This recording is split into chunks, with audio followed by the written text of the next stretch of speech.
जब हमारे ही डुमरी विधानसभा में जगन्नाथ बाबू नहीं रहे तो वहाँ एक स्लोगन आया कि टाइगर विल रिप्लेस टाइगर। क्योंकि जगन्नाथ बाबू को भी वहाँ टाइगर कहा जाता था। सुने आज उनके पिताजी का भी निधन हुआ, उनको भी हम श्रद्धांजलि अर्पित करते हैं।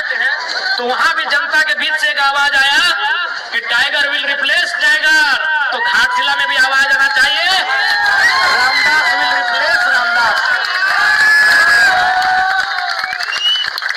हमारे डुमरी विधानसभा से जहां हम विधायक बने वहां एक ही वो नारा गूंज रहा था कि टाइगर की जगह टाइगर लेगा। जरूरी नहीं को उसका परिवार सही होगा, जो टाइगर होगा वही टाइगर की जगह लेगा। और टाइगर ने जगह डुमरी में ले लिया। अब हम यहाँ कह रहे हैं, घाटशिला में वही कह रहे हैं कि रामदास जी की जगह रामदास जी लेंगे। रामदास सोरेन जी की जगह रामदास मुर्मू जी लेंगे, रामदास जी की जगह रामदास जी लेंगे।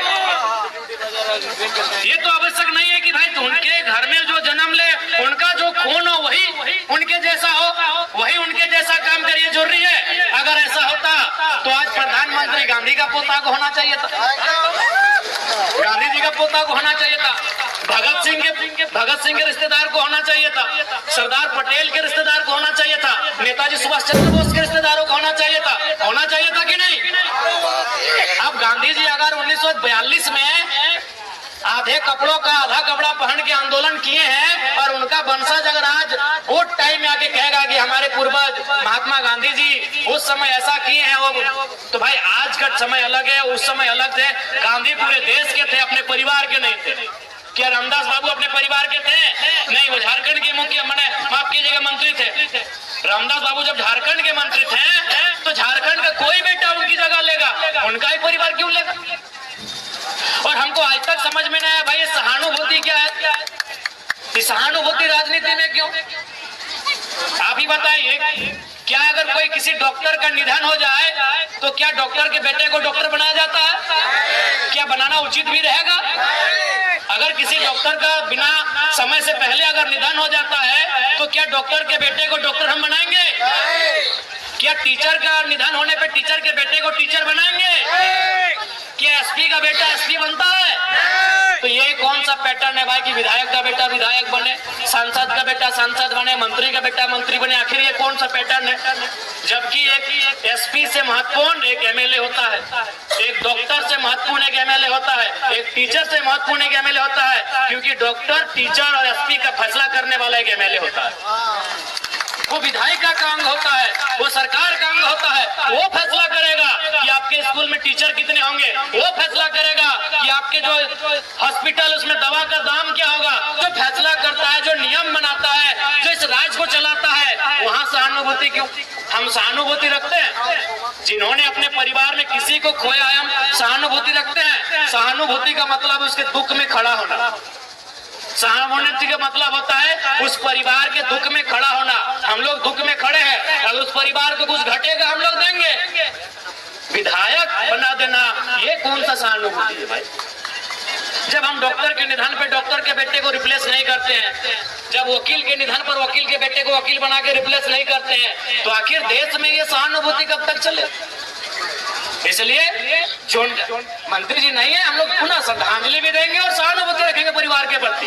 लेकिन उनको जो रिप्लेस करेगा, उनकी जगह जो जाएगा, ये बिल्कुल भी जरूरी नहीं है कि उनका अपना घर से संबंधित हो, उनके ब्लड से संबंधित हो, उस क्षेत्र का कोई ऐसा युवा जो पढ़ा लिखा हो उनकी जगह जाए और झारखंड की आवाज को, घाटशिला की आवाज को, घाटशिला के माओ बहनों की आवाज को, घाटशिला के बुजुर्गों की आवाज को, घाटशिला के नौजवानों, किसानों, छात्रों की आवाज को विधानसभा में प्रेजेंट करे। कोई वहां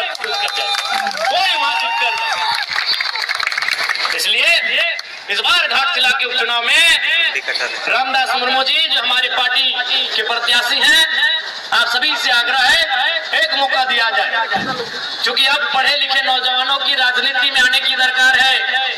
आप भी जानते हैं रामदास मुर्मू जी यही ठीक बगल में आरडीएम नामक एक कोचिंग क्लास चला रहे हैं, पढ़े लिखे नौजवान हैं और आपके बीच से आते हैं। तो अगर आपके बीच से आएंगे तो आपके बीच की बात को वहां लेके जाएंगे। आज देखिए, आप मेरा ही उदाहरण लीजिए, आज 1 साल होने वाला है, लेकिन आज भी मेरे घर की स्थिति वही है जो 1 साल पहले थी। आज भी हमारे घर में बारिश होने पर पानी ऊपर से भी आता है और नीचे से भी मिट्टी गीला होता है। क्यों ऐसा होता है? क्योंकि जब जब हम अपने बारे सोचने के लिए बैठते हैं कि हमें अपने घर के लिए, अपने परिवार के लिए, अपने भाई के लिए कुछ करना है, तब तब मेरी आंखों के सामने वे लोग आते हैं जिन्होंने मेहनत करके हमको विधायक बनाया।